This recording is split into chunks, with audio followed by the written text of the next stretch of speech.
आम मैंने स्थिर मनरे एकत्र प्रभुଙ୍କ निकटवर्ती बसी प्रभुଙ୍କର ବାକ୍ୟ ଶୁଣିବାକୁ ଯିବା। ଆଉ ମୁଁ ଆଜି ବହୁତ ଖୁସି ଯେ ଆଜି ମୋର ପ୍ରିଜାଇଡିଂ ରେ ଆମମାନଙ୍କର ପ୍ରଭୁଙ୍କର ପ୍ରିୟ ଦାସ ପ୍ରମୋଦ ଗୁରୁ ଆଜ୍ଞାଙ୍କର ବାକ୍ୟ ଦେବାର ଅଛି। ତେଣୁ ମୁଁ ବିଶେଷରେ ପ୍ରଭୁଙ୍କୁ ଧନ୍ୟବାଦ ଦିଏ। ଆଉ ଏତେବେଳେ ପ୍ରଭୁ ଯୀଶୁଙ୍କ ନାମରେ ଆଜ୍ଞା ଗୁରୁ ଆଜ୍ଞାକୁ ମୁଁ ବିଶେଷରେ ଆହ୍ୱାନ କରେ ପ୍ରଭୁ ଯୀଶୁଙ୍କ ନାମରେ ଆଜି ଆଣିଥିବା ଯୋଉ ବାକ୍ୟ ଯାହାକି ଆମମାନଙ୍କର ବିଧି ପ୍ରଭୁଙ୍କର ତାହା ସେ ଆମମାନଙ୍କୁ ଶିଖେଇବେ ଆଉ ଆମମାନେ ତାହା ଶିଖିବା। କାରଣ ତାହା ଆମମାନଙ୍କ ଜୀବନ ପାଇଁ ଆହ୍ଲାଦଜନକ, ତାହା ଆମମାନଙ୍କର ପଥ ପ୍ରଦର୍ଶକ, ତାହା ଆମମାନଙ୍କର ଜୀବନର ସ୍ରୋତ। ପ୍ରେଜ ଦ ଲର୍ଡ ଆଜ୍ଞା। ଏତେବେଳେ ଆମେ ଉଚ୍ଚ କରତାଳ ଦେଇ ପ୍ରଭୁଙ୍କ ଦାସଙ୍କୁ ଆମେ ସ୍ୱାଗତ କରିବା। ପ୍ରେଜ ଦ ଲର୍ଡ। ସମସ୍ତଙ୍କୁ ପ୍ରଭୁ ଯୀଶୁ ଖ୍ରୀଷ୍ଟଙ୍କ ବହୁମୂଲ୍ୟ ନାମରେ ମୋର ଆନ୍ତରିକ ନମସ୍କାର। ମୁଁ ଆଶା କରୁଛି ଆପଣମାନେ ସମସ୍ତେ ଶୁଣି ପାରୁଛନ୍ତି। ଆଜ୍ଞା ପ୍ରଭୁ ଅନୁଗ୍ରହ କଲେ ଅନେକ ଦିନ ପରେ ପୁନର୍ବାର ଆପଣମାନଙ୍କ ସମ୍ମୁଖକୁ ଆସିବା ପାଇଁ ପ୍ରଭୁ ମୋତେ ସାହାଯ୍ୟ କଲେ, ସେଥିପାଇଁ ପ୍ରଭୁଙ୍କ ମହତ୍ ନାମର ଧନ୍ୟବାଦ ହଉ। ପୁଣି ସିଷ୍ଟର ରଶ୍ମିଙ୍କୁ ବହୁତ ବହୁତ ଧନ୍ୟବାଦ, ମୋତେ ସୁନ୍ଦର ଭାବରେ ଆହ୍ୱାନ କରିଛନ୍ତି। ପୁଣି ବିଶେଷ ମୁଁ ଧନ୍ୟବାଦ ଦେବି ଆମମାନଙ୍କର ରିଏଲ ମିନିଷ୍ଟ୍ରିର ହୋଷ୍ଟ ଯିଏ ଅଛନ୍ତି ରେଭରେଣ୍ଡ ପିଟର କୁମାରଙ୍କର। ପ୍ରଭୁ ତାଙ୍କୁ ମଧ୍ୟ ଆଶୀର୍ବାଦ କରନ୍ତୁ। ତେଣୁ ଆସନ୍ତୁ ଆମେ ଆଜିର ଧ୍ୟାନ ନିମନ୍ତେ ପବିତ୍ର ଧର୍ମଶାସ୍ତ୍ର ଈଶ୍ୱରଙ୍କ ବାକ୍ୟରୁ ଗୋଟିଏ ପାଠ ଅଧ୍ୟୟନ କରିବା, ଯାହା ଲେଖା ଅଛି ମାଥ୍ୟୁ 21 ଅଧ୍ୟାୟ 42 ଆଉ 43 ପଦ। ଯୀଶୁ ସେମାନଙ୍କୁ କହିଲେ, ତୁମ୍ଭେମାନେ କି କେବେ ହେଁ ଧର୍ମଶାସ୍ତ୍ରରେ ଏହି କଥା ପାଠ କରିନାହଁ? ଗୃହ ନିର୍ମାଣକାରୀମାନେ ଯେଉଁ ପ୍ରସ୍ତରକୁ ଅଗ୍ରାହ୍ୟ କଲେ ତାହା କୋଣର ପ୍ରଧାନ ପ୍ରସ୍ତର ହେଲା। ପ୍ରଭୁଙ୍କ ଠାରୁ ଏହା ହେଲା, ଆଉ ତାହା ଆମ୍ଭମାନଙ୍କ ଦୃଷ୍ଟିରେ ଆଶ୍ଚର୍ଯ୍ୟଜନକ। ଏଣୁ ମୁଁ ତୁମ୍ଭମାନଙ୍କୁ କହୁଅଛି, ଈଶ୍ୱରଙ୍କର ରାଜ୍ୟ ତୁମ୍ଭମାନଙ୍କ ଠାରୁ କାଢି ନିଆଯିବ। ପୁଣି ଯେଉଁ ଜାତି ସେଥିରେ ଫଳ ଫଳିବ ତାହାକୁ ହିଁ ଦିଆଯିବ। ଆମେନ୍। ଆମେନ୍। ପ୍ରଭୁ এই ପଠିତ ଶାସ୍ତ୍ରାଂଶ ଦ୍ୱାରା ଆମମାନଙ୍କୁ ସମସ୍ତଙ୍କୁ ଆଶୀର୍ବାଦ କର। ପ୍ରିୟ ପ୍ରଭୁଙ୍କ ଠାରେ ମୋର ଭାଇ ଏବଂ ଭଉଣୀମାନେ, ଆଜିର ପ୍ରସଙ୍ଗର ନାମକୁ ଗୀତ ସଂହିତା 118 ଅଧ୍ୟାୟ 22 ଆଉ 23 ପଦ ଅନୁସାରେ ଏ ପ୍ରକାର ନାମାଙ୍କିତ କରାଯାଇଛି ଯେ ଈଶ୍ୱର ଆପଣଙ୍କ ପରିସ୍ଥିତିକୁ ବଦଳାଇ ଦେଇପାରନ୍ତି। God can change your situation. ଗୀତ ସଂହିତା 118 22 ଏବଂ 23 ପଦ ଆଉ ଥରେ ପଢି ଦିଅନ୍ତୁ କେହି ଜଣେ। ଗାନ୍ଥକମାନେ ଯେଉଁ ପଥର ଅଗ୍ରାହ୍ୟ କଲେ ତାହା କୋଣର ପ୍ରଧାନ ପଥର ହୋଇଅଛି। ଏହା ସଦାପ୍ରଭୁଙ୍କର କର୍ମ, ଏହା ଆମ୍ଭମାନଙ୍କ ଦୃଷ୍ଟିରେ ଆଶ୍ଚର୍ଯ୍ୟ। ଆମେନ୍। Thank you sister. ଗାନ୍ଥକ ମାନେ ଯେଉଁ ପ୍ରସ୍ତରକୁ ଅଗ୍ରାହ୍ୟ କରିଅଛନ୍ତି ସେ ବାବଦରେ ଆମେ ମାଥ୍ୟୁ ପୁସ୍ତକରେ ପଢିଲୁ, ପୁଣି ଗୀତ ସଂହିତା ପୁସ୍ତକରେ ପଢିଲୁ। ଆଉ ଏଇ ପଠନରୁ ଗୋଟିଏ କଥା ସ୍ପଷ୍ଟୀକରଣ ହଉଛି ଆମମାନଙ୍କୁ ଯେ ଯାହା ଯାହା ବି ଜଗତ ଦୃଷ୍ଟିରେ ଅଗ୍ରାହ୍ୟ କରାଯାଇଛି ଆଉ ତାହାକୁ ପ୍ରଭୁ ଏଇ ପ୍ରକାର ଭାବରେ ଆମ୍ଭମାନଙ୍କୁ ସାନ୍ତ୍ୱନା ଦେବା ଉଦ୍ଦେଶ୍ୟରେ କହିଛନ୍ତି ଯେ ଏହା ସଦାପ୍ରଭୁଙ୍କ କର୍ମ, ଏହା ଆମ୍ଭମାନଙ୍କ ଦୃଷ୍ଟିରେ ଆସୁଛି।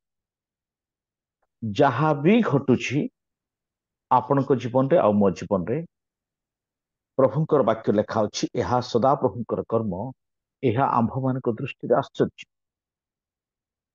ମନେ ରଖିଥାନ୍ତୁ ପ୍ରିୟ ପ୍ରଭୁଙ୍କ ଲୋକମାନେ, ଯେଉଁ କାର୍ଯ୍ୟ ଆପଣଙ୍କର ବ୍ୟକ୍ତିଗତ ଜୀବନରେ ଆପଣଙ୍କୁ ଆଶ୍ଚର୍ଯ୍ୟାନ୍ୱିତ କରୁନାହିଁ ତାହା କଦାପି ଈଶ୍ୱରଙ୍କ ପକ୍ଷରୁ ହୋଇନଥାଏ। କାରଣ ମୁଁ ଯେଉଁ କାର୍ଯ୍ୟ କରୁଛି ତାହା ଠିକ ଈଶ୍ୱରଙ୍କ ପରି ନୁହେଁ। ମୁଁ ଯାହା ଭାବୁଛି ତାହା ଈଶ୍ୱରଙ୍କ ଭାବନା ପରି ନୁହେଁ। ତେଣୁ ମୁଁ ଯେଉଁ କର୍ମ କରୁଛି ଆଉ ତାହା ଯଦି ଆଶ୍ଚର୍ଯ୍ୟଜନକ ହେଇଯାଉଛି, ମୁଁ ଯେଉଁ ଚିନ୍ତା କରୁଛି ତାହା ଯଦି ମୋତେ ଚକିତ କରୁଛି, ତାହେଲେ ମୁଁ ଆଉ ଆମ୍ଭେମାନେ ସମସ୍ତେ ମନେ ରଖିବା ଦରକାର ଯେ ଏହା ମୋ ଦ୍ୱାରା ହେଉନାହିଁ, ଏହା ନିଶ୍ଚିତ ରୂପେ ଈଶ୍ୱରଙ୍କ କାର୍ଯ୍ୟ। ତେଣୁ ଈଶ୍ୱରଙ୍କ କାର୍ଯ୍ୟ ଅନେକ ସମୟରେ ଆମ୍ଭମାନଙ୍କୁ ଆଶ୍ଚର୍ଯ୍ୟ ଲାଗେ। ଏଠି ମଧ୍ୟ ଗୋଟେ କଥା ଦେଖୁଛୁ ଆମେ ଯେ ଯଦି ଯାହାକୁ କୋଣର ପ୍ରଧାନ ପ୍ରସ୍ତର ବୋଲି କୁହାଯାଉଥିଲା, ଯାହାକୁ ମୁଖ୍ୟ ସ୍ଥାନ ଦିଆଯାଉଥିଲା, ଯାହାଙ୍କ ବିନା ସେ ଗୃହ ନିର୍ମାଣ ହେଇପାରିବ ନାହିଁ, ଏହି ପ୍ରକାର ଏକ ବିଷୟକୁ ଯେତେବେଳେ ଘୁଞ୍ଚେଇ ଦିଆଯାଉଛି, ହଟେଇ ଦିଆଯାଉଛି, ତେବେ ପ୍ରଭୁଙ୍କର ମଧ୍ୟ ଯୋଜନା ତା ମଧ୍ୟରେ ରହିଥିବା କଥା ସେ ପ୍ରକାଶ କରୁଛନ୍ତି। ପ୍ରଭୁ ମହାନ ପରମେଶ୍ୱର ଅଟନ୍ତି, ଆମେ ସମସ୍ତେ ଜାଣୁ। ଆଦି ପୁସ୍ତକ 1:2 ଆମେ ଦେଖୁଛୁ, ପୃଥିବୀ ନିର୍ଜନ ଓ ଶୂନ୍ୟ ଥିଲା। ଇଟ୍ ୱାଜ ଅନସେଫ। ତାର କୌଣସି ରୂପ ରଙ୍ଗ କିଛି ନଥିଲା। କିନ୍ତୁ ପରମେଶ୍ୱର ସମୟରେ ଏ ନିର୍ଜନ ପୃଥିବୀକୁ ଜନପୂର୍ଣ୍ଣ କଲେ, এই ଅନସେଫ ପୃଥିବୀକୁ ସେ ସେଫ ଦେଲେ। ଯାହା ଯାହା ଆମ୍ଭମାନଙ୍କର ବ୍ୟକ୍ତିଗତ ଜୀବନରେ ଅନସେଫ ଅଛି, ମାନେ ଗୋଟେ ଗଠନମୂଳକ ଭାବରେ ନାହିଁ, ପ୍ରଭୁ ତାକୁ ଅବଶ୍ୟ ତାଙ୍କ ସମୟରେ ସେ ଗଠିତ କରିବେ, ରୂପ ଦେବେ। ଆଉ ଏହା ହେଉଛି ପ୍ରଭୁଙ୍କର କର୍ମ, ଯାହାକି ଆମ୍ଭମାନଙ୍କ ଦୃଷ୍ଟିରେ ଆଶ୍ଚର୍ଯ୍ୟ। ଯଦି ଅଳ୍ପ ସମୟ ଆମେ ଚକ୍ଷୁ ବନ୍ଦ କରିକି ଆମ୍ଭମାନଙ୍କର ପୂର୍ବ ଅବସ୍ଥାକୁ ସ୍ମରଣ କରିବା ଆଉ ଆଜିର ପରିସ୍ଥିତିକୁ ସ୍ମରଣ କରିବା, ତାହେଲେ ଆପଣଙ୍କୁ ନିଶ୍ଚିତ ରୂପେ ଚକିତ କରିବ, ଆଶ୍ଚର୍ଯ୍ୟ କରିବ। କାରଣ ଡ୍ରାଷ୍ଟିକାଲି ପ୍ରଭୁ ଚେଞ୍ଜ କରିଦେଇଛନ୍ତି। ବହୁତ ବହୁତ ଗୁଡେ ବିଷୟ ଚେଞ୍ଜ କରିଦେଇଛନ୍ତି। ମୁଁ ଆଗରୁ ଯେମିତି ରହୁଥିଲି ଆଜି ସେମିତି ରହୁନା। ମୁଁ ଆଗରୁ ଯେମିତି ଭାବୁଥିଲି ଏବେ ସେମିତି ଭାବୁ। ମୋର ପାରିପାର୍ଶ୍ୱିକ ଅବସ୍ଥାକୁ ପ୍ରଭୁ ଗଠନ କରିଦେଇଛନ୍ତି। ମୋର ପୁଣି ଆପଣଙ୍କର ଚିନ୍ତାର ବାହାରେ ପ୍ରଭୁ ଆମମାନଙ୍କ ଜୀବନରେ ଆଶ୍ଚର୍ଯ୍ୟ କାର୍ଯ୍ୟ କରୁଛନ୍ତି। ତେଣୁ ନିରାଶ ଆଉ ହତାଶ ସବୁଆଡେ ରହିଛି, ନିରାଶ ଆଉ ହତାଶ ସବୁଆଡେ ରହିଛି। କିନ୍ତୁ ପ୍ରଭୁ ପ୍ରତିଜ୍ଞା କରିଛନ୍ତି ଯେ ଏଇ ନିରାଶ ହତାଶ ଏହା ସବୁଦିନିଆ ନୁହେଁ, ଏହାକୁ ମଧ୍ୟ ପରମେଶ୍ୱର ପରିବର୍ତ୍ତନ କରିପାରେ। ଯେମିତି କୁହାଯାଉଥିଲା, God can change anything at any time. ଯେକୌଣସି ସମୟରେ ସଦାପ୍ରଭୁ ପରମେଶ୍ୱର ଆପଣଙ୍କର ପରିସ୍ଥିତିକୁ ପରିବର୍ତ୍ତନ କରିଦେଇପାରିବେ। ଏକ ମୂଳ ବିଷୟକୁ ପ୍ରକାଶ କରିବା ନିମନ୍ତେ, ଏକ ମୂଳ ବିଷୟକୁ ସ୍ଥାପନ କରିବା ନିମନ୍ତେ ସଦାପ୍ରଭୁ ପରମେଶ୍ୱର ସମୟକୁ ଅପେକ୍ଷା କରନ୍ତି ଏବଂ ମୂଳ ବିଷୟକୁ ପ୍ରକାଶ କରିବା ନିମନ୍ତେ ଯାହା ସେ ମୂଳ ବିଷୟକୁ କଭର କରିଛି, ଯାହା ସେ ମୂଳ ବିଷୟକୁ ଦବେଇକି ରଖିଛି, ଯାହା ସେ ମୂଳ ଅବସ୍ଥାକୁ ସେ ଅପରିବର୍ତ୍ତିତ ହେବା ନିମନ୍ତେ ଚାପ ସୃଷ୍ଟି କରୁଛି, ସେହି ସମସ୍ତ ବିଷୟକୁ ପ୍ରଭୁ ଦୂରେଇ ଦେଇଥାନ୍ତି। ଯଦି ଆପଣ ଦେଖିବା ପାଇଁ ଚାହିଁବେ ତାହେଲେ 3 ପଦ ଟିକେ ପଢନ୍ତୁ। ଆଦି ପୁସ୍ତକ 1:3 ପଦ।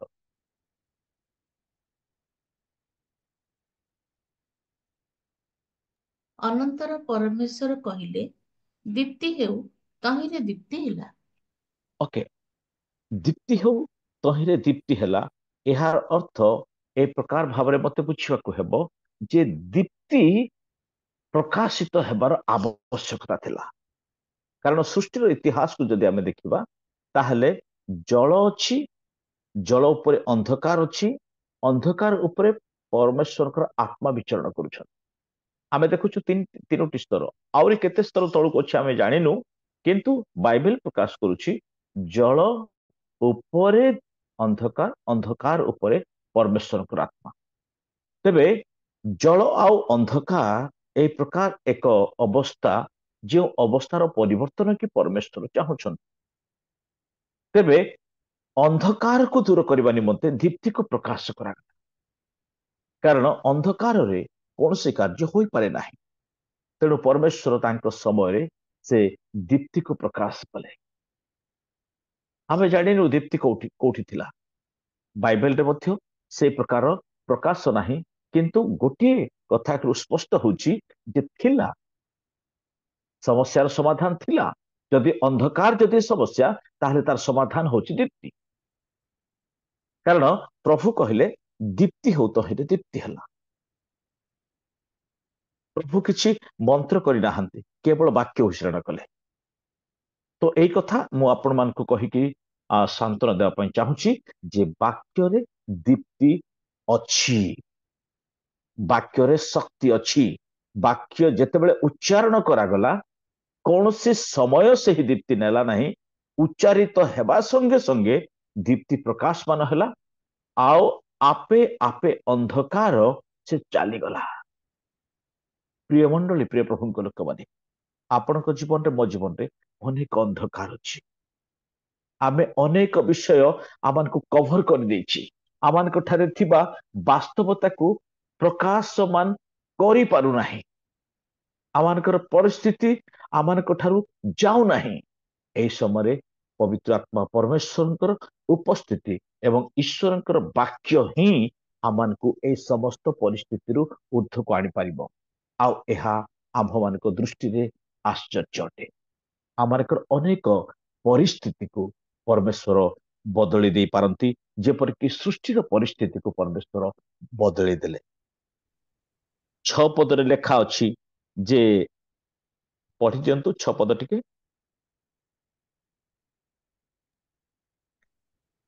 ଅନନ୍ତର ଏକ ଅଧ୍ୟାୟ। ପରମେଶ୍ୱର କହିଲେ, ଜଳ ହଁ, ମଧ୍ୟରେ ଶୂନ୍ୟ ଜାତ ହୋଇ ଜଳକୁ 2 ଭାଗରେ ଭିନ୍ନ କରୁ। ଓକେ। ଏଠି ଆମେ ଦେଖୁଛୁ ଯେ ଦୀପ୍ତି ବାକ୍ୟରେ ଥିଲା, କିନ୍ତୁ ସ୍ଥଳ ଭାଗକୁ ଜଳ କଭର କରିକି ଥିଲା। ବିଶାଳ ସୃଷ୍ଟି ଭିତରେ ସମ୍ପୂର୍ଣ୍ଣ ଜଳମଗ୍ନ ସୃଷ୍ଟିକୁ ପରମେଶ୍ୱର କି ପ୍ରକାରେ ଆମମାନଙ୍କ ସମ୍ମୁଖକୁ ସ୍ଥଳ ଭାଗକୁ ଆଣୁଛନ୍ତି। ଜଳ ଥିବା ବେଳେ କେହି ବି ଜାଣିପାରିନଥାନ୍ତେ ଯେ ସ୍ଥଳ ବୋଲି ମଧ୍ୟ ଗୋଟିଏ ଜିନିଷ ଅଛି। ଆଉ ଏଇ ସ୍ଥଳକୁ ପ୍ରକାଶ କରିବା ହଉଛି ଈଶ୍ୱରଙ୍କର କାର୍ଯ୍ୟ। ତେଣୁ ପ୍ରଭୁ ତାଙ୍କ ସମୟରେ ଜଳକୁ ଭାଗ କଲେ ଏବଂ ସ୍ଥଳକୁ ପ୍ରକାଶ କଲେ। ଆପଣଙ୍କର ଜୀବନର ସମସ୍ତ ଆଗାମୀ ପରିସ୍ଥିତିକୁ ପ୍ରକାଶମାନ କରିବା ନିମନ୍ତେ, ଅର୍ଥାତ୍ ଆପଣଙ୍କର ଦୃଷ୍ଟିରେ ଆଣି ରଖିବା ନିମନ୍ତେ ପରମେଶ୍ୱର ସମୟ ନିଅନ୍ତି ଏବଂ ତାଙ୍କ ସମୟ ଅନୁସାରେ ଏବଂ ତାଙ୍କରି ପ୍ରକ୍ରିୟାରେ ସେ ତାହା କରିଥାନ୍ତି। ଏଇଠି ମଧ୍ୟ ଦେଖୁଛୁ ଯେ ଅନ୍ଧକାରକୁ ପ୍ରଭୁ ଦୂରେଇ ଦେଲେ, କାରଣ ଆଲୋକର ଆବଶ୍ୟକତା ଥିଲା। ଜଳକୁ ଦୂରେଇ ଦେଲେ, କାରଣ ସ୍ଥଳର ଆବଶ୍ୟକତା ଥିଲା। 9 ପଦରେ କଣ ଲେଖା ଅଛି?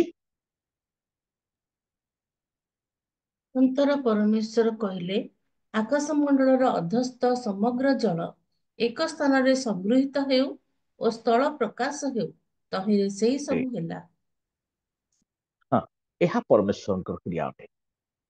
ସେ କାହାକୁ କୋଉଠି ରଖିବାର ଅଛି ସେଠି ରଖିଦେବେ। ଜଳକୁ ଯୋଉଠି ରଖିବା କଥା, ଅନ୍ଧକାରକୁ ଯୋଉଠି ରଖିବା କଥା, ସେ ସେଇ ସ୍ଥାନରେ ସେମାନଙ୍କୁ ରଖିଲେ ଏବଂ ଆମମାନଙ୍କ ନିମନ୍ତେ ଆବଶ୍ୟକ ହଉଥିବା ଦୀପ୍ତି ଆଉ ସ୍ଥଳ ଭାଗକୁ ସେ ପ୍ରକାଶ କଲେ। ପ୍ରିୟ ମଣ୍ଡଳୀ, ପ୍ରିୟ ପ୍ରଭୁଙ୍କ ଲୋକମାନେ, ପରିସ୍ଥିତି ଆସେ, ସମସ୍ୟା ଆସେ, ଅନ୍ଧକାର ଆସେ, ଆପଣଙ୍କୁ ବୁଡେଇ ଦେଲା ଭଳି ପରିସ୍ଥିତି ଆସେ, କିନ୍ତୁ ମନେ ରଖନ୍ତୁ ତାହା ଆପଣଙ୍କର ବାସ୍ତବତାକୁ ପ୍ରକାଶ କରିବା ନିମନ୍ତେ ଆସେ। ଆପଣଙ୍କୁ ନଷ୍ଟ କରିବା ପାଇଁ ନୁହେଁ, ଆପଣଙ୍କୁ ବିନାଶ କରିବା ପାଇଁ ନୁହେଁ, ମାତ୍ର ଆପଣଙ୍କୁ ଏକ ସୋପାନରୁ ଅନ୍ୟ ଏକ ସୋପାନକୁ ନେବା ନିମନ୍ତେ ପରିସ୍ଥିତି ଆସେ। ଏକ ପରିସ୍ଥିତିରୁ ଅନ୍ୟ ଏକ ପରିସ୍ଥିତିକୁ ନେବା ପାଇଁ ପରିସ୍ଥିତି ଆସେ। ତେଣୁ ଆପଣଙ୍କ ପରିସ୍ଥିତିକୁ ନେଇ ଲୋକମାନେ ନାନା କଥା କହିବେ। ଏଇ ଦେଖ ସେ ଅନ୍ଧକାରରେ ଅଛି, ଏଇ ଦେଖ ତାକୁ ଜଳମଗ୍ନ କରାଯାଇଛି, ଏଇ ଦେଖ ସେ ସେମିତି, ସେଇ ଦେଖ ସେ ସେମିତି। ଏହି ପ୍ରକାର କଥାବାର୍ତ୍ତା ସବୁ ଚାଲିବ। ଆଉ ସେ କଥାବାର୍ତ୍ତା ଦ୍ୱାରା ଆପଣ ବିଚଳିତ ହେବେ ନାହିଁ, କାରଣ ଆପଣଙ୍କର ଅନ୍ଧକାରକୁ ଆପଣ ଦୂର କରିପାରିବେ ନାହିଁ, ଆପଣଙ୍କର ସମସ୍ୟାକୁ ଆପଣ ଦୂର କରିପାରିବେ ନାହିଁ। ଆପଣଙ୍କୁ ଅବଶ୍ୟ ପରମେଶ୍ୱରଙ୍କର ସାହାରା ନେବାକୁ ପଡିବ, କାରଣ ଏଇ କାମ ଗୁଡ଼ିକ ପରମେଶ୍ୱରଙ୍କ ଦ୍ୱାରା ହେବା ଦ୍ୱାରା ପରମେଶ୍ୱରଙ୍କ ଦ୍ୱାରା ହିଁ ହେବ। ଆଉ ପରମେଶ୍ୱରଙ୍କ ଦ୍ୱାରା ଯେତେବେଳେ ଏହା ହେବ ତାହା ଆପଣଙ୍କ ଦୃଷ୍ଟିରେ ଆଶ୍ଚର୍ଯ୍ୟଜନକ ହେବ। ତେଣୁ ପ୍ରିୟ ମଣ୍ଡଳୀ, ପ୍ରିୟ ପ୍ରଭୁଙ୍କ ଲୋକମାନେ, ଆମମାନଙ୍କୁ ବୁଝିବାକୁ ପଡିବ ଯେ ସଦାପ୍ରଭୁ ଅନେକ ଲୋକଙ୍କୁ ସେ ତ୍ୟାଗ କରନ୍ତି କିଛି ଲୋକଙ୍କୁ ପ୍ରକାଶ କରିବା ପାଇଁ। ଅନେକ ପରିସ୍ଥିତିକୁ ଆମଠାରୁ ନେଇଯାଆନ୍ତି ତାହାଙ୍କର ମହତ୍ଵକୁ ସେ ରଖିବା ନିମନ୍ତେ। ଆପଣଙ୍କ ଜୀବନରେ ଅନେକ ଲୋକ ଆସିଛନ୍ତି ଯାଇଛନ୍ତି, ଅନେକ ଲୋକ ଆଜି ମଧ୍ୟ ଆପଣଙ୍କୁ ଅଗ୍ରାହ୍ୟ କରୁଛନ୍ତି। ଆପଣଙ୍କୁ ଯଦି କିଏ ଅଗ୍ରାହ୍ୟ କରୁଛି ତାହେଲେ ଆପଣ ବ୍ୟସ୍ତ ହେବେ ନାହିଁ। ସେଦିନ କୋଣର ପ୍ରସ୍ତରକୁ ମଧ୍ୟ ଅଗ୍ରାହ୍ୟ କରାଗଲା, ଅର୍ଥାତ୍ ଅନ୍ୟ ଭାବରେ କହିବାକୁ ଗଲେ ଆମମାନଙ୍କର ପ୍ରିୟ ଯୀଶୁଙ୍କ ଅଗ୍ରାହ୍ୟ କରାଗଲା। କିନ୍ତୁ ଏବେ ଜଗତ ଜାଣୁଛି ଯେ ସେ ଥିଲେ କୋଣର ପ୍ରଧାନ ପ୍ରସ୍ତର, ସେ ଥିଲେ ସମସ୍ତ ସମସ୍ୟାର ସମାଧାନ, ସେ ଥିଲେ ପ୍ରକାଶମାନ ଜ୍ୟୋତି। ତେଣୁ ତାଙ୍କୁ ଅଗ୍ରାହ୍ୟ କରାଗଲା ଜଗତ ଦୃଷ୍ଟିରେ ସତ, କିନ୍ତୁ ପ୍ରଭୁ ତାଙ୍କୁ ଗ୍ରହଣ।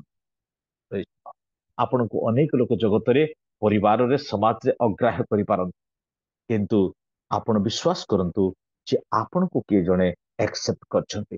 If you are rejected by someone, then there is a God who is going to accept you. If world is rejecting you, God is accepting you. Praise the Lord. ଯଦି ଆପଣଙ୍କର ପ୍ରତିକୂଳରେ କିଏ ଠିଆ ହଉଛି, ମନେ ରଖନ୍ତୁ ସଦାପ୍ରଭୁ ଆପଣଙ୍କ ସହବର୍ତ୍ତୀ ଅଟନ୍ତି। ଯଦି ଆପଣଙ୍କ ବିରୁଦ୍ଧରେ କିଏ ଯାଉଛନ୍ତି, ମନେ ରଖନ୍ତୁ ଆପଣଙ୍କର ବଳବାନ ପରମେଶ୍ୱର ଆପଣଙ୍କ ସପକ୍ଷରେ ଠିଆ ହେଇଛନ୍ତି। ଯଦି ଅନ୍ଧକାର ଆପଣଙ୍କ ପ୍ରତିକୂଳରେ ଯାଉଛି, ଯଦି ଜଳରାଶି ଆପଣଙ୍କ ପ୍ରତିକୂଳରେ ଯାଉଛି, ଯଦି ଜର ସମାଜ ଆପଣଙ୍କର ପ୍ରତିକୂଳରେ ଯାଉଛନ୍ତି, ଆପଣ ବିଚଳିତ ହେବେ ନାହିଁ। ଏହି ପ୍ରକାର ଅବସ୍ଥାରେ ସଦାପ୍ରଭୁ ଆପଣଙ୍କର ପରମେଶ୍ୱର ହେଇକି ଆପଣଙ୍କ ସହିତ ଠିଆ ହେଇଛନ୍ତି। ଆପଣ ଜାଣନ୍ତି ଯାକୁବ, ଆମମାନଙ୍କର ପ୍ରିୟ ଭାଇ ଯାକୁବ, ଆଦି ପୁସ୍ତକ 29:31 ଯାକୁବ, ସେ ରାହେଲକୁ ଗ୍ରାହ୍ୟ କଲେ, ଲେୟାକୁ ଅଗ୍ରାହ୍ୟ କଲେ। ଭେରି ସିମ୍ପଲ କଥା। ଲେୟାକୁ ଅଗ୍ରାହ୍ୟ କଲେ, କିନ୍ତୁ ରାହେଲକୁ ସେ ଭଲ ପାଏ, କାରଣ ରାହେଲ ସୁନ୍ଦରୀ ଥିଲା, ଲେୟା ଦେଖିବାକୁ ସୁନ୍ଦର ନଥିଲା। ଜଗତରେ ଆମେ ମଧ୍ୟ ଅନେକ ସମୟରେ ସୁନ୍ଦର ବିଷୟକୁ ବହୁତ ପସନ୍ଦ କରୁଛୁ, ଅସୁନ୍ଦର ବିଷୟକୁ ଆମେ ମଧ୍ୟ ଛାଡ଼ିଦେଉ। ଆମ ଘର ମାନଙ୍କରେ ବି ତାହା ଘଟୁଛି। ସୁନ୍ଦର ପିଲାମାନଙ୍କୁ ଅଧିକ ପ୍ରେମ କରୁଛୁ, ଅସୁନ୍ଦର ଲୋକମାନଙ୍କୁ ଆମେ। କିନ୍ତୁ ମନେ ରଖନ୍ତୁ ପ୍ରିୟ ପ୍ରଭୁଙ୍କ ଲୋକମାନେ, ଯାହାକୁ ଆପଣ ଅଗ୍ରାହ୍ୟ କରୁଛନ୍ତି, ପ୍ରଭୁ ସେମାନଙ୍କୁ ପିକଅପ୍ କରୁଛନ୍ତି। ସେ ଲେୟାକୁ ଅଗ୍ରାହ୍ୟ କଲା, କିନ୍ତୁ ସଦାପ୍ରଭୁ ପରମେଶ୍ୱର ଲେୟାକୁ ଗ୍ରହଣ କଲେ। ଯଦି ପ୍ରମୋଦକୁ ଜଗତରେ କିଏ ଅଗ୍ରାହ୍ୟ କରୁଛନ୍ତି, ଯଦି ପ୍ରମୋଦକୁ କେହି ଜଗତରେ ରିଜେକ୍ଟ କରୁଛନ୍ତି, ସେମାନେ ପ୍ରମୋଦକୁ ସପୋର୍ଟ କରୁଛନ୍ତି। ଯେ ପ୍ରଭୁଙ୍କର ଅନୁଗ୍ରହ ତାଙ୍କ ପ୍ରତି ପ୍ରବଳରୁ ପ୍ରବଳ ହବ, ଏହା କେହି ବି ମନା କରିପାରିବେ ନାହିଁ। ତେଣୁ ଆପଣଙ୍କୁ ଏଇ କଥା କହିକି ମୁଁ ଆଜି ସକାଳେ ଉତ୍ସାହିତ କରିବା ପାଇଁ ଚାହେଁ ଯେ ଇଫ୍ ୟୁ ଆର୍ ରିଜେକ୍ଟେଡ୍, ଯଦି ଆପଣ କାହା ଦ୍ୱାରା ଅଗ୍ରାହ୍ୟ ହଉଛନ୍ତି, ନାପସନ୍ଦ ହଉଛନ୍ତି, କିଛି ଯେ ଆସେ ନାହିଁ। ପରମେଶ୍ୱର ଆପଣଙ୍କୁ ପସନ୍ଦ କରିଛନ୍ତି, ପରମେଶ୍ୱର ଆପଣଙ୍କୁ ଗୃହୀତ କରିଛନ୍ତି, ଆପଣଙ୍କୁ ସେ ଆକ୍ସେପ୍ଟ କରିଛନ୍ତି। ସୋ ଏ ସକାଳେ ଗୋଟେ ଏନକରେଜଟା ନିଅନ୍ତୁ ଯେ ଆପଣ ପ୍ରଭୁଙ୍କର ଦ୍ୱାରା ଆଦୃତ, ଗୃହୀତ, ସମ୍ମାନିତ ଅଟନ୍ତି। ଆପଣଙ୍କୁ କେହି ଯାହା କଲେ ବି ଆପଣଙ୍କୁ ଯେହେତୁ ପରମେଶ୍ୱର ଗ୍ରହଣ କରିଦେଇଛନ୍ତି, ଆପଣଙ୍କ ଜୀବନରେ ସଦାପ୍ରଭୁ ତାଙ୍କର କର୍ମ ଆରମ୍ଭ କରିଛନ୍ତି। ତେଣୁ ବାଇବେଲରେ ଅନେକ ଉଦାହରଣ ଅଛି। ଏଇ ବାବଦରେ ଏଇ ଆଦି ପୁସ୍ତକ 29 ବାବଦରେ ରୋମିଓ 9:13 ମଧ୍ୟରେ ଲେଖା ଅଛି ଯେ ଏସଉ ଯାକୁବକୁ ଘୃଣା କଲେ। ଏସଉ ଆଉ ଯାକୁବ ଏମାନେ ଦୁଇ ଭାଇ। ଏସଉ ଯାକୁବକୁ ଘୃଣା କଲେ, ମାତ୍ର ସଦାପ୍ରଭୁ ତାଙ୍କୁ ଅସ୍ୱୀକାର କଲେ ନାହିଁ। ପଢିଦେବେ 9:13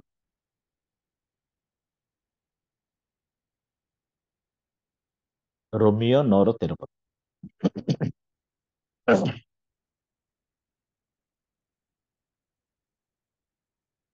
ହଁ ବିଳମ୍ବ ହଉଛି, ମୁଁ ପଢି ଦଉଛି। ଏସଉ ଯାକବକୁ ଘୃଣା କଲେ ମାତ୍ର ଆମ୍ଭେ ଯାକବଙ୍କୁ ପ୍ରେମ କରୁ। ଆମେ ଜାଣିଛୁ ଯାକବ ଭଲ ଲୋକ ନୁହେଁ, ଆମେ ଜାଣିଛୁ, ଆମେ ସମସ୍ତେ ପଢିଛୁ ବାଇବେଲ। ଯାକବ ସେଇ ସମୟରେ କାହାର ପସନ୍ଦର ବ୍ୟକ୍ତି ନଥିଲେ। ସେଇ ଯୋଉ ଯୋଉ ସବୁ କର୍ମ ଗୁଡିକ କରିଛନ୍ତି ତାହା ପରିବାର ଦୃଷ୍ଟିରେ, ପରମେଶ୍ୱରଙ୍କ ଦୃଷ୍ଟିରେ ଉଚିତ ନଥିଲା। କିନ୍ତୁ ପରବର୍ତ୍ତୀ ସମୟରେ ଯେତେବେଳେ ତାଙ୍କୁ ସମସ୍ତେ ଘୃଣା କରିବାକୁ ଆରମ୍ଭ କଲେ, ସଦାପ୍ରଭୁ ପରମେଶ୍ୱର ତାଙ୍କୁ ପ୍ରେମ କରିବେ। ଆପଣଙ୍କର ବିଷୟରେ ବା ଆପଣ ବ୍ୟକ୍ତିଗତ ଭାବରେ ଯେକୌଣସି ପରିସ୍ଥିତି ଲୋକ ହୁଅନ୍ତୁ ନା କାହିଁକି, ଥରେ ପ୍ରଭୁଙ୍କ ପାଖକୁ ଦିନେ ସେ ଯାତ୍ରା କରୁ କରୁ ପରିବାର ସମସ୍ତେ ରିଜିତ କରିଦେଇଛନ୍ତି, ସେ ଯାଉଛନ୍ତି ଯାଉଛନ୍ତି ଯାଉଛନ୍ତି ଏବଂ ମଝିରେ ଯେତେବେଳେ ଅଧିକ ରାତ୍ରି ହେଲା, ସେ ବିଶ୍ରାମ ନେବା ନିମନ୍ତେ ଇଚ୍ଛା କଲେ। ଆଉ ଯୋଉ ସ୍ଥାନରେ ସେ ବିଶ୍ରାମ ନେଉଛନ୍ତି ଦେଖନ୍ତୁ ଅତି ଭୟଙ୍କର ସ୍ଥାନ। ସେଠି ଲୋକ କେବେ ରହିନଥିଲେ, ଲୋକ ରୁହନ୍ତି ନାହିଁ, ତାହା ଏକ ଜଙ୍ଗଲ ଅଟେ। ହିଂସ୍ରକ ପଶୁ ମାନଙ୍କର ଭୟ ଅଛି, କିନ୍ତୁ ସେ ରହିଗଲେ। ଆଉ ସେଠି ଗୋଟେ ପଥର ଥିଲା, ପଥରକୁ ସେ ଆଉ ଦେଖନ୍ତୁ ଆଶ୍ଚର୍ଯ୍ୟ ପରମେଶ୍ୱର ତାଙ୍କର ପରିସ୍ଥିତିକୁ ସେହି ରାତ୍ରିରେ ସେ ପରିବର୍ତ୍ତନ କଲେ। ସମସ୍ତେ କହିବା ହେଲେ ଗୋଟିଏ ରାତ୍ରି ଆପଣଙ୍କ ଜୀବନରେ ଅଛି, ପରମେଶ୍ୱର ସେ ରାତ୍ରିକୁ ଆପଣଙ୍କ ଜୀବନ ନିମନ୍ତେ ରଖିଅଛନ୍ତି। ଆଉ ସେ ରାତ୍ରି ଆପଣଙ୍କ ନିମନ୍ତେ ଏକ ଶେଷ ଦୁଃଖ ବି ହେଇପାରେ, ଶେଷ ରାତ୍ରି ବି ହେଇପାରେ, ଅର୍ଥାତ ଆପଣଙ୍କ ଜୀବନ ପ୍ରକ୍ରିୟାକୁ ପରିବର୍ତ୍ତନ କରିବାର ରାତ୍ରି। ଆଉ ଯାକୁ ସେ ରାତ୍ରିରେ ସେ ତକିଆ କଲେ ସେହି ପ୍ରସ୍ତରକୁ, ଆଉ ସେ ସ୍ୱର୍ଗକୁ ଦେଖିବା ପାଇଁ ଅବକାଶ ପାଇଲେ। ଏକ ସିଢି ଦେଖୁଛନ୍ତି, ପୃଥିବୀରେ ସେ ପ୍ରକାର ସିଢି କେହି ନିର୍ମାଣ କରିନାହାନ୍ତି, କେବେ କରିପାରିବେ ନାହିଁ। ଆଉ ସେ ସିଢି ଆଉ ସ୍ୱର୍ଗରୁ ପୃଥିବୀକୁ ସେ କନେକ୍ଟ ହେଇକି ଥିଲା। ପ୍ରିୟ ମଣ୍ଡଳୀ, ପ୍ରିୟ ପ୍ରଭୁଙ୍କ ଲୋକମାନେ, ଆପଣଙ୍କର ପ୍ରାର୍ଥନାମୟ ଜୀବନ, ଆପଣଙ୍କର ଦୃଷ୍ଟିରେ ପ୍ରଭୁ ଅଛନ୍ତି। ଆଉ ସେ ଯେତେବେଳେ ଘରୁ ବାହାରି ପଡୁଛନ୍ତି, ପରମେଶ୍ୱର ତାହାଙ୍କୁ ସାହାଯ୍ୟ କରୁଛନ୍ତି। ଆପଣଙ୍କୁ ଯଦି ଘରେ କି ବାହାରେ କେହି ଅଗ୍ରାହ୍ୟ କରୁଛନ୍ତି, ସଦାପ୍ରଭୁ ପରମେଶ୍ୱର ଆପଣଙ୍କର ସହ, ସେ ଆପଣଙ୍କୁ ଅବଶ୍ୟ ଆପଣଙ୍କୁ ଦୃଷ୍ଟିରେ ରଖିଅଛନ୍ତି। ଯଦି ଆମେ ଦେଖିବା ମାର୍କ ପୁସ୍ତକ 5 ଅଧ୍ୟାୟର 25ରୁ 34 ପଦ, ମୁଁ ପଢିବା ପାଇଁ କହୁନାହିଁ, ଆପଣ ଜାଣିଛନ୍ତି ସେ ସତ୍ୟତା, ମୁଁ କେବଳ କହିଦଉଛି। ଦେଖନ୍ତୁ ସେ 25ରୁ 34 ମଧ୍ୟରେ ଆମେ ଦେଖୁଛୁ ଜଣେ ପ୍ରଦରାଗ୍ରସ୍ତ ସ୍ତ୍ରୀ ଲୋକକୁ ସମାଜଚ୍ୟୁତ କରାଯାଇଛି, ତାକୁ ଅଶୁଚି ସାବ୍ୟସ୍ତ କରାଯାଇଛି, ତାକୁ ପରିବାର ଲୋକ ଛାଡି ଦେଇଛନ୍ତି, ତାକୁ ସମାଜ ଛାଡି ଦେଇଛି, ସେ ସମାଜ ବାହାରେ ରହୁଛି ଏବଂ ତାର ଯେତିକି ସମ୍ପତ୍ତି ଥିଲା ସମସ୍ତ ସମ୍ପତ୍ତି ବର୍ତ୍ତମାନ ସରିଯାଇଛି। ସେ ସୁସ୍ଥ ହେବା ନିମନ୍ତେ, ଶୁଚି ହେବା ନିମନ୍ତେ ଅନେକ ବୈଦ୍ୟଙ୍କ ନିକଟକୁ ଯାଇଛି, କିନ୍ତୁ କୌଣସି ବୈଦ୍ୟ ତାକୁ ସୁସ୍ଥ କରିପାରି ନାହାନ୍ତି। ଶେଷରେ ଏକମାତ୍ର ବୈଦ୍ୟ ସଦାପ୍ରଭୁ ଅର୍ଥାତ୍ ପ୍ରଭୁ ଯୀଶୁ ଖ୍ରୀଷ୍ଟ ତାଙ୍କୁ ସେ ଦେଖିବା ନିମନ୍ତେ, ତାଙ୍କୁ ସେ ସ୍ପର୍ଶ କରିବା ନିମନ୍ତେ ସେ ଆସୁଛନ୍ତି। ପ୍ରିୟ ମଣ୍ଡଳୀ, ପ୍ରିୟ ପ୍ରଭୁଙ୍କ ଲୋକମାନେ, ଆପଣ ମଧ୍ୟ ଏ ପ୍ରକାର ଏକ ନିରାଶ ଅବସ୍ଥାରେ ଥାଏ, ଆପଣଙ୍କର ସବୁ ସରିଯାଇଛି, ଆପଣଙ୍କ ଘରେ ଆଉ କିଛି ନାହିଁ, ଆପଣଙ୍କର ଆଉ କେହି ନାହାନ୍ତି, କେବଳ ଜଣକୁ ସ୍ୱୀକାର କରନ୍ତୁ, ଆପଣଙ୍କର ଓଷ୍ଠରେ ଜଣକୁ ସ୍ୱୀକାର କରନ୍ତୁ, ତାଙ୍କ ନାମ ପ୍ରଭୁ ଯୀଶୁ। ସେ ମୁଖରେ ସ୍ୱୀକାର କରି କରି, ମୁଖରେ ସ୍ୱୀକାର କରି କରି ସେ ଆସୁଛନ୍ତି। ଆଉ ପ୍ରତିକୂଳ ବିଷୟ ମଧ୍ୟ ଦେଖିଲେ ଯେ ଲୋକ ଗହଳି ଭିତରେ ତାଙ୍କର ସମସ୍ୟାର ସମାଧାନ ରହିଯାଇଛି। ଏବଂ ଆପଣ ଦେଖିବେ ସେ ସାମନା ପଟୁ ଆସୁନାହାନ୍ତି, କାରଣ ସାମନା ପଟୁ ଆସିଲେ ଲୋକମାନେ ଏଇ ଅଶୁଚି ସ୍ତ୍ରୀଙ୍କୁ ଦେଖିକି ହୁଏତ ତାକୁ ରୋକିଦେବେ, ତେଣୁ ସେ ପଛପଟୁ ଆସିଲା। ଆପଣ ଯେ ପଟୁ ଆସନ୍ତୁ ନା କାହିଁକି, ଯୀଶୁଙ୍କ ପାଖକୁ ଆସିବା ଦରକାର। ଆପଣ ଯେଉଁ ପରିସ୍ଥିତିରୁ ଆସନ୍ତୁ ନା କାହିଁକି, କିନ୍ତୁ ଯୀଶୁଙ୍କ ନିକଟକୁ ଆସିବା ଦରକାର। ଆଉ ସେ ଆସିଲେ, ସେ ଯେମିତି କହି କହି ଆସୁଥିଲେ, ତାଙ୍କ ଜୀବନରେ ସେମିତି ଏକ ଘଟଣା ଘଟିଗଲା ଯେ ସଦାପ୍ରଭୁ ପରମେଶ୍ୱର ମଧ୍ୟ ସେ କହିଲେ କେହି ଗୋଟେ ମତେ ସ୍ପର୍ଶ କଲା, ଆପଣ କେବେ ଯୀଶୁଙ୍କୁ ସ୍ପର୍ଶ କରିବାର ଅନୁଭୂତି ଆପଣଙ୍କର ଅଛି କି? ଆପଣ କେବେ ଯୀଶୁଙ୍କୁ ଛୁଇଁବା ନିମନ୍ତେ ପ୍ରାୟ ଚେଷ୍ଟା କରିଛନ୍ତି କି? ଆପଣ ଆଉ ମୁଁ ଜଗତରେ ବଞ୍ଚିବା ନିମନ୍ତେ ଚେଷ୍ଟା କରିଛୁ। ଆପଣ ଆଉ ମୁଁ ଜଗତରେ ପ୍ରତିଷ୍ଠା କରିବା ପାଇଁ ଆମେ ଚେଷ୍ଟା କରିଛୁ। ଆପଣ ଆଉ ମୁଁ ଜଗତରେ ବଡ ଲୋକ ହେବା ପାଇଁ ଚେଷ୍ଟା କରିଛୁ। କିନ୍ତୁ କେବେ ବି ଆମେ ଚେଷ୍ଟା କରିଛୁ କି ଯୀଶୁଙ୍କୁ ଟିକେ ଛୁଇଁବା। ପ୍ରତିକୂଳ ବିଷୟ ଅଛି, କିନ୍ତୁ ଯୀଶୁ ସାମ୍ନା ପଟୁ ନହେଲେ ମଧ୍ୟ ପଛ ପଟୁ ଛୁଇଁବାର ଅଛି। ଯେକୌଣସି ପଟୁ ବି ଆପଣ ଛୁଇଁ ପାରିବେ, କାରଣ ସେ ସର୍ବବ୍ୟାପୀ, ସେ ସର୍ବଜ୍ଞ ପରମେଶ୍ୱର। ଆପଣଙ୍କର ମନରେ ସେ ଅଛନ୍ତି, ଆପଣଙ୍କ ହୃଦୟରେ ସେ ଅଛନ୍ତି। ଆପଣ ଯେକୌଣସି ସ୍ଥାନରେ ତାଙ୍କୁ ଆପଣ ସ୍ପର୍ଶ କରିପାରିବେ। ଟିକେ ପ୍ରୟାସ କରନ୍ତୁ। ଆସୁଛି, ଲୋକ ଘୃଣା କରୁଛନ୍ତି, ସେ ଯାଇପାରିବ ନାହିଁ, ନୋ ପ୍ରୋବ୍ଲେମ, ନୋ ପ୍ରୋବ୍ଲେମ। ଆପଣଙ୍କ ଉପରେ ସେ ଅପେକ୍ଷା କରିଛନ୍ତି। ସେ ଜନଗହଳି ଖାଇପାରନ୍ତି, ଆପଣଙ୍କୁ ଜନଗହଳି ବେଶୀ କଷ୍ଟ ଲାଗିପାରେ, ଆପଣଙ୍କ ରୋଗ ଆପଣଙ୍କୁ କଷ୍ଟ ଦେଇପାରେ, ଆପଣଙ୍କୁ ଲୋକମାନେ କଷ୍ଟ ଦେଇପାରନ୍ତି। ଆମେ ଯୀଶୁଙ୍କ ସହିତ କନେକ୍ଟ ହେବା ପାଇଁ, ଯୀଶୁଙ୍କୁ ସ୍ପର୍ଶ କରିବା ପାଇଁ ସୁଯୋଗ ଦେଇ ନ ପାରନ୍ତି, କିନ୍ତୁ ପ୍ରଭୁ ଆପଣଙ୍କ ପାଇଁ ଅପେକ୍ଷା କରିଛନ୍ତି ଏବଂ ସେ ପଥ ହେଇଥିବାରୁ ଆପଣଙ୍କୁ ଯେକୌଣସି ପଥରେ ତାଙ୍କ ନିକଟକୁ ସେ ଆକର୍ଷଣ କରିପାରନ୍ତି। ସୋ ଡୁ ନଟ୍ ଫିୟର, ଆପଣ ଭୟଭୀତ ହେବେ ନାହିଁ, ଚିନ୍ତିତ ହେବେ ନାହିଁ। ସେ ସବୁ ପରିସ୍ଥିତିରେ ଆପଣଙ୍କୁ ସେ ଅପେକ୍ଷା କରିଛନ୍ତି। ଲୁକ ପୁସ୍ତକ 19ରେ ଆମେ ଦେଖୁଛୁ 9-10 ପଦରେ ଯେ ଲୋକମାନେ କହିଲେ ଯକ୍ଷଙ୍କୁ ଏ ପାପୀ ଲୋକ ବୋଲି କହିଲେ। ଆଉ ଈଶ୍ୱରଙ୍କ ବିଷୟରେ ଲେଖା ଅଛି, ଈଶ୍ୱରଙ୍କର ଚକ୍ଷୁ ଏପରି ନିର୍ମଳ ଯେ ସେ ପାପ ଦେଖିପାରନ୍ତି ନାହିଁ। ଆଉ ଲୋକମାନେ କହୁଛନ୍ତି ଯକ୍ଷଙ୍କୁ ଏ ପାପୀ ଘରକୁ ଗଲା। ଲୋକମାନେ ତାଙ୍କୁ ଭାବୁଥିଲେ ଏ ତ କରଗ୍ରାହୀ ଲୋକ, ଏ ମାନେ ଚିଫ ଟ୍ୟାକ୍ସ କଲେକ୍ଟର, ମୁଖ୍ୟ ବ୍ୟକ୍ତି ସେ ଡିପାର୍ଟମେଣ୍ଟର, ଆଉ ଇଏ ତ କରଗ୍ରାହୀ ମାନଙ୍କ ଠାରୁ ବି ମହାପାପୀ ହେଇଥିଲେ। କିନ୍ତୁ ପରମେଶ୍ୱର ତାଙ୍କୁ ଗ୍ରହଣ କରିଛନ୍ତି। ଏମିତିକି ଯେ ପରମେଶ୍ୱର ଅର୍ଥାତ୍ ପ୍ରଭୁ ଯୀଶୁ ଖ୍ରୀଷ୍ଟ ତାଙ୍କ ଘରକୁ ଯାଉଛନ୍ତି। ଆପଣଙ୍କୁ ଜଗତର ଲୋକମାନେ କଣ କହୁଛନ୍ତି ମୁଁ ଜାଣିନି, ମତେ କଣ କହୁଛନ୍ତି ମୁଁ ଜାଣୁନି, କିଛି କିଛି ଜାଣୁଛି, କିଛି କିଛି ଜାଣିପାରୁନି। କିଛି ଅସୁବିଧା ନାହିଁ, କିଛି ଅସୁବିଧା ନାହିଁ। ଆପଣଙ୍କୁ ସେ ଦେଖିବା ପାଇଁ ଚାହୁଁଛନ୍ତି। ଆପଣଙ୍କର ହୃଦୟର ବ୍ୟାକୁଳତା ଆଉ ତାଙ୍କ ହୃଦୟର ବ୍ୟାକୁଳତା ସମାନ ଅଟେ। ଆପଣ ଯଦି ତାଙ୍କୁ ଦେଖିବା ପାଇଁ ଚାହିଁବେ, ଆପଣ ଯଦି ଦେଖିପାରିବେ ନାହିଁ, ତାହେଲେ ସେ ଆପଣଙ୍କୁ ଅବଶ୍ୟ ଦେଖାଦେବାର ଏକ ମାନେ ସିଚୁଏସନଟାକୁ ସେ କ୍ରିଏଟ କରିବେ। ତେଣୁ ପ୍ରିୟ ମଣ୍ଡଳୀ, ପ୍ରିୟ ପ୍ରଭୁଙ୍କ ଲୋକମାନେ, ଆପଣ ପାପୀ ହେଇପାରନ୍ତି, କିନ୍ତୁ ପ୍ରଭୁ ଏମିତି ଗୋଟେ ମେଡିସିନ ରଖିଛନ୍ତି ବାଇବେଲରେ ଯେ ଯେତେ ବଡ ଅପରାଧୀ ଆପଣ ହୁଅନ୍ତୁ ନା କାହିଁକି, ତାଙ୍କର ଗୋଟେ ମାତ୍ର ମେଡିସିନ ଯଦି ଆପଣ ୟୁଜ କରିବେ, ଆପଣ ଜଣେ ପବିତ୍ର ଲୋକ, ସିଦ୍ଧ ଲୋକ, ଧାର୍ମିକ ଲୋକ ହେଇପାରିବେ। ତାହା ହଉଛି ପାପ ସ୍ପୀକାର। ଆଉ ଯକ୍ଷଙ୍କ ଗୃହକୁ ଯେତେବେଳେ ଯୀଶୁ ଯାଉଛନ୍ତି, ଯକ୍ଷଙ୍କ ବିଷୟରେ ଲୋକମାନେ ଯାହା କୁହନ୍ତୁ ନା କାହିଁକି, ପବିତ୍ର ପରମେଶ୍ୱର ସେ ସମସ୍ତ କଥାକୁ ଧରିଲେ ନାହିଁ, ସିଧାସଳଖ ତାଙ୍କ ଗୃହକୁ ଗଲେ। ଆଉ ଗୃହକୁ ଯାଉ ଯାଉ ସେ ଗୃହର ସବୁ ଲୋକ ପରିତ୍ରାଣ ପାଇଲେ। ଆଉ ସବୁଠାରୁ ଆଶ୍ଚର୍ଯ୍ୟ କଥା ହଉଛି, ଈଶ୍ୱର ସେଠି କାମ କରିବାକୁ ଆରମ୍ଭ କଲେ, ଯକ୍ଷଙ୍କ ଜୀବନରେ କାମ କରିବାକୁ ଆରମ୍ଭ କଲେ। ଯକ୍ଷ କହିଲେ ଯେ ପ୍ରଭୁ, ମୋ ପରିତ୍ରାଣ ପାଇଗଲି ସେତିକିରେ ଯଥେଷ୍ଟ ନୁହେଁ, ମୋ ଅଞ୍ଚଳରେ ଯେତେ ଦରିଦ୍ର ମାନେ ଅଛନ୍ତି, ମୋର ଅର୍ଦ୍ଧେକ ସମ୍ପତ୍ତି ମୁଁ ସେମାନଙ୍କୁ ବାଣ୍ଟି ଦେବି। ଏଇଟା ହଉଛି ସଦାପ୍ରଭୁଙ୍କର କର୍ମ। ପ୍ରିୟ ମଣ୍ଡଳୀ, ପ୍ରିୟ ପ୍ରଭୁଙ୍କ ଲୋକମାନେ, ଆପଣଙ୍କର ଗତ ଜୀବନ କଣ ଥିଲା ଆଉ ଆଜି କଣ ଅଛି ତାହା ପରଖିବା ଦରକାର ଅଛି। ଆପଣ ପରିତ୍ରାଣ ବିହୀନ ସମୟରେ ଯେପରି ଥିଲେ, ଆଜି ସେପରି ଅଛନ୍ତି କି? ଆପଣ ପରିତ୍ରାଣ ପାଇଥିବା ପରିତ୍ରାଣକୁ କେତେ ଜଣଙ୍କୁ ଆପଣ ବାଣ୍ଟିଛନ୍ତି?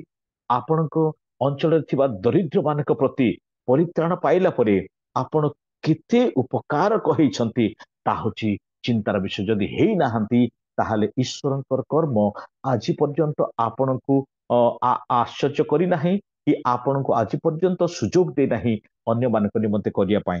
ତେଣୁ ପ୍ରିୟ ମଣ୍ଡଳୀ, ପ୍ରିୟ ପ୍ରଭୁଙ୍କ ଲୋକମାନେ, ମତେ ପୁଣି ଆମମାନଙ୍କୁ ସମସ୍ତଙ୍କୁ ବୁଝିବାକୁ ହେବ ଯେ ଯାହାକୁ ଯାହାକୁ ଅଗ୍ରାହ୍ୟ କରାଯାଇଛି, ପ୍ରଭୁ ତାହାକୁ ତାହାକୁ ଗ୍ରହଣ କରିଛନ୍ତି।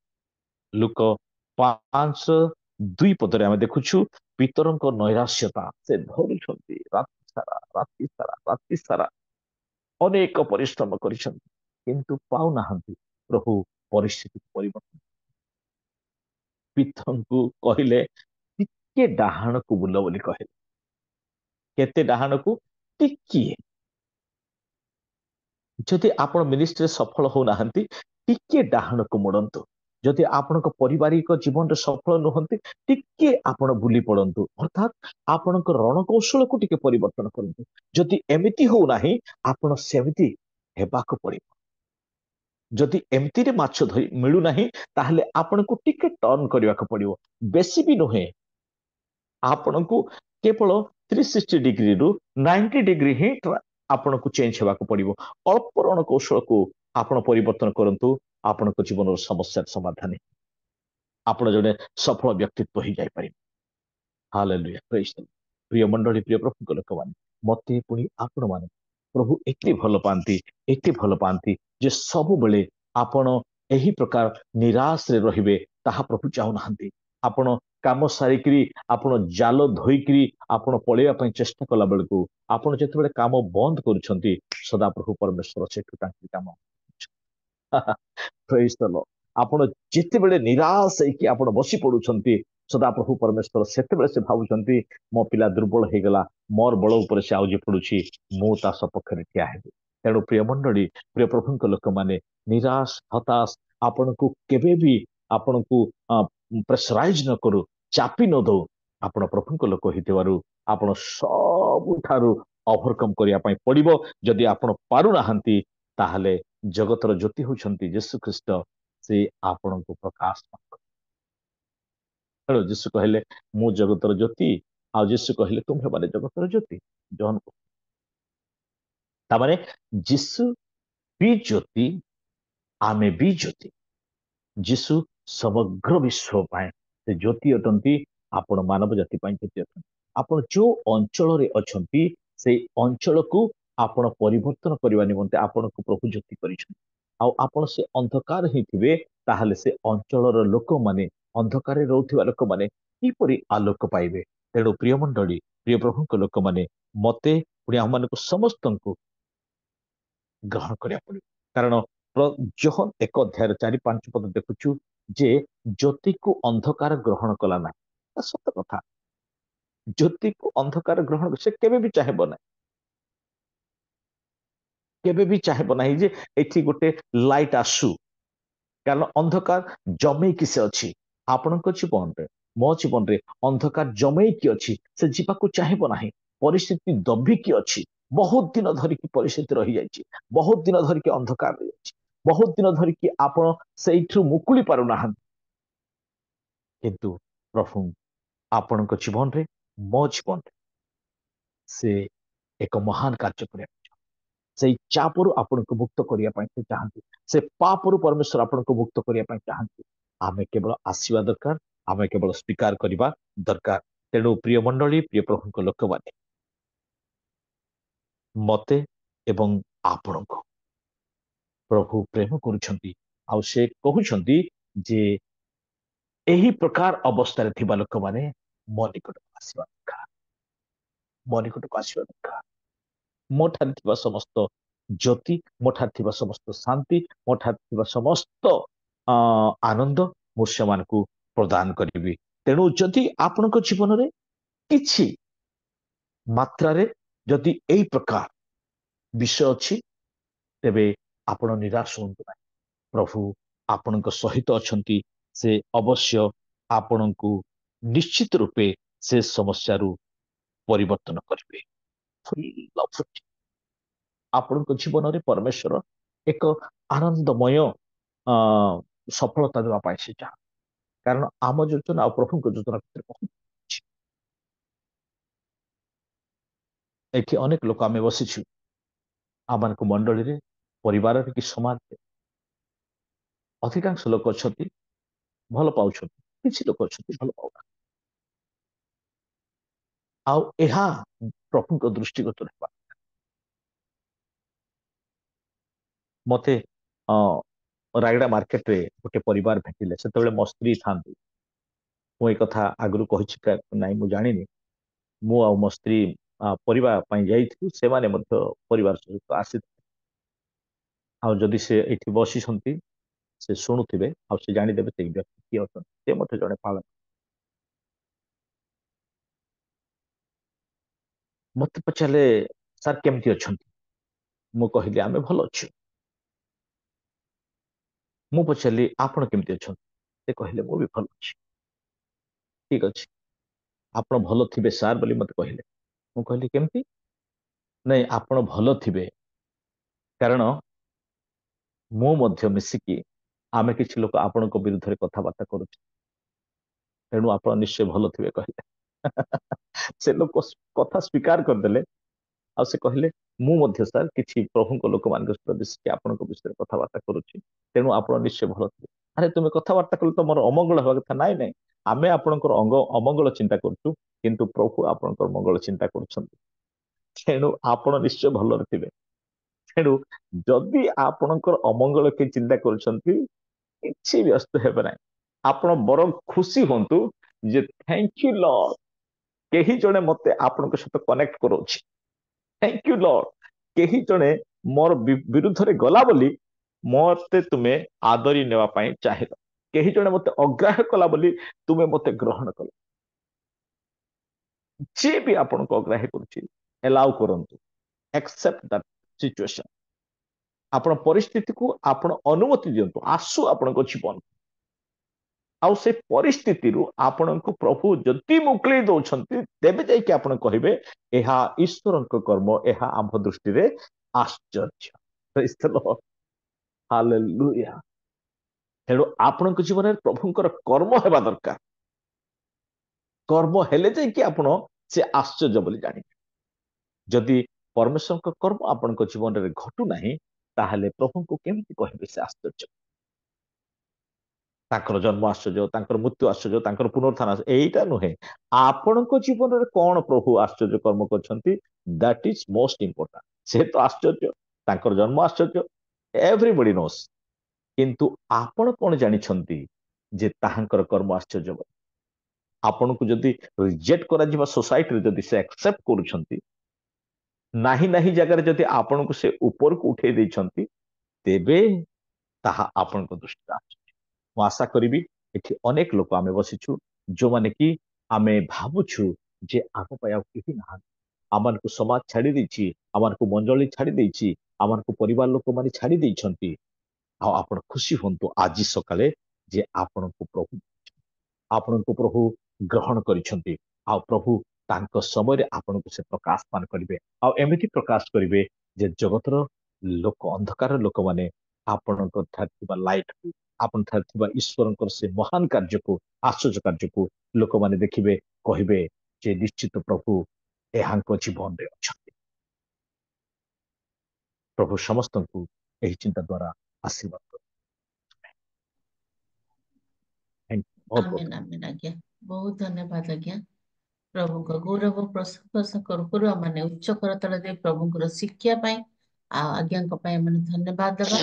ପ୍ରଭୁ ତାଙ୍କ ଦେଇ ଆଜି ଆମକୁ ଶିଖେଇଛନ୍ତି, ପ୍ରକୃତିରେ ପ୍ରଭୁଙ୍କ ବାକ୍ୟ ଅନୁସାରେ ଆମେ ପଢିଥିଲୁ, ଯାହା ପ୍ରଭୁ ଆମକୁ ଶିଖାନ୍ତି ତାହା ପ୍ରକୃତିରେ ଆମମାନଙ୍କ ହୃଦୟର ଆହ୍ଲାଦଜନକ।